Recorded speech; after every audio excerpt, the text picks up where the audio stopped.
Alright, this is going to be the top 5 things I would improve in ESO.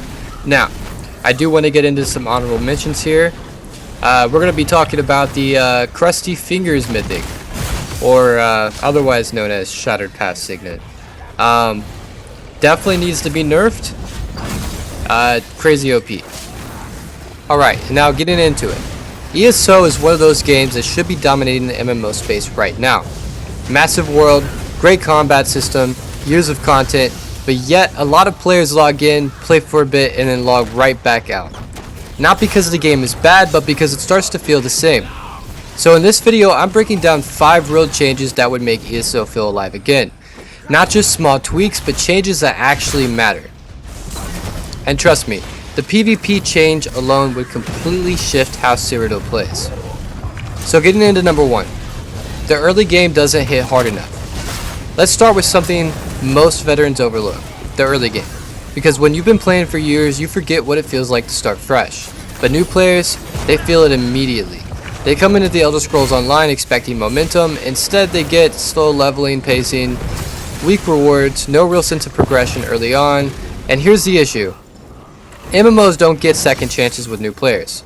If the first few hours don't hook them, they're gone. Now, I'm not saying make the game easy. That's not the solution. The solution is reward psychology.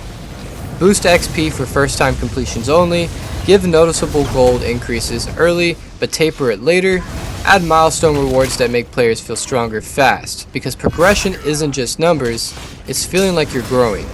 And right now, early ESO feels more like a warm-up than an experience. Okay.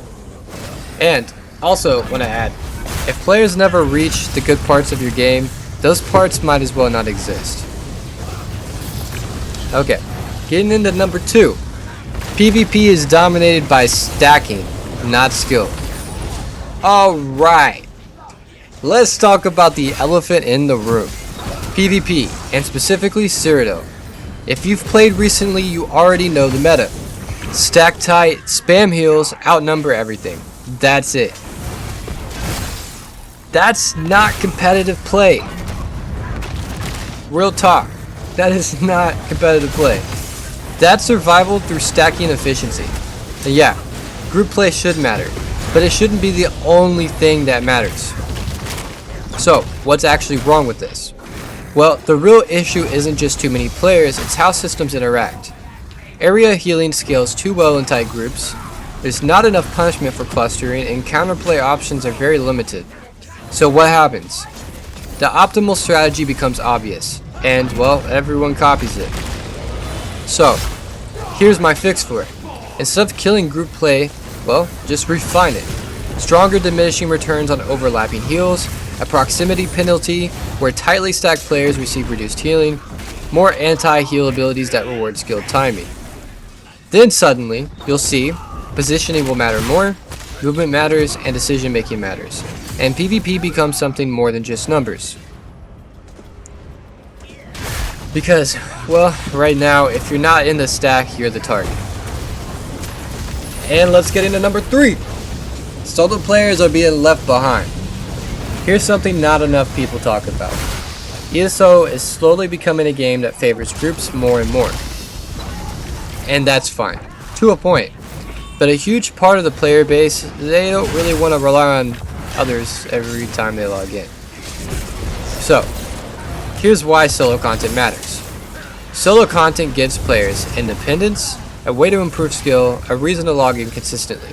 That's why arenas like Maelstrom worked so well and still work really well today. So, what is ESO missing? Right now, there's a gap. You either do casual solo content or you jump into group in-game. There's not enough in between. So, how would I fix it? I would add new solo arenas with weekly rotating modifiers, difficulty scaling that adapts to performance, unique rewards that can't be earned elsewhere, leaderboards that actually feel competitive. Now you've created something powerful. Content that people grind because they want to, not because they have to.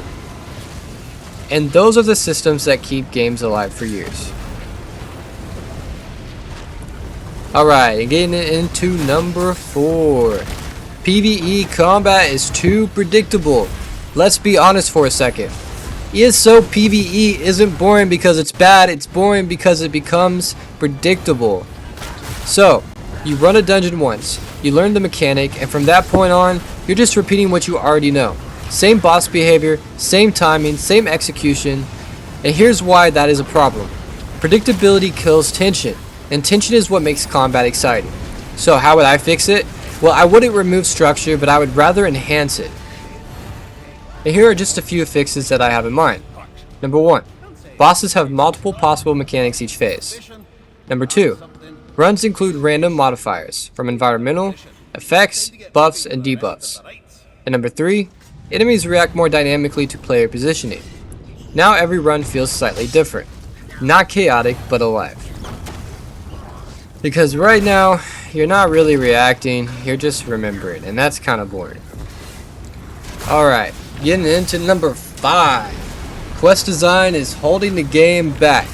Now we gotta talk about quests, because this one affects every single player. The truth? Let's talk about it. ESO has incredible lore, but its delivery gets very repetitive and very fast. Most quests follow the same structure. Talk to NPC, travel somewhere, kill or interact, come back, and after a while, it becomes background noise. And here's why that matters. When players stop caring about quest, they disconnect from the world. And when that happens in an MMO, that's a long-term problem. So, how would I fix this problem? Well, number 1, I would add branching choices with visible consequences. Number 2, I'd reduce filler quests, and I'd honestly focus more on quality over quantity. I would introduce more non-combat interactions, and I would use the environment to tell stories, not just dialogue. Because then quests become experiences again, not tasks. So, here's the bigger picture. None of these issues alone kill ESO, but together they create a feeling. A feeling that you've seen everything, you've done everything, and nothing is really changing. That's where burnout comes from. Not lack of content, but lack of evolution. ESO doesn't necessarily need to be rebuilt. It just needs to adapt faster, because the foundation is already one of the best in the MMO space.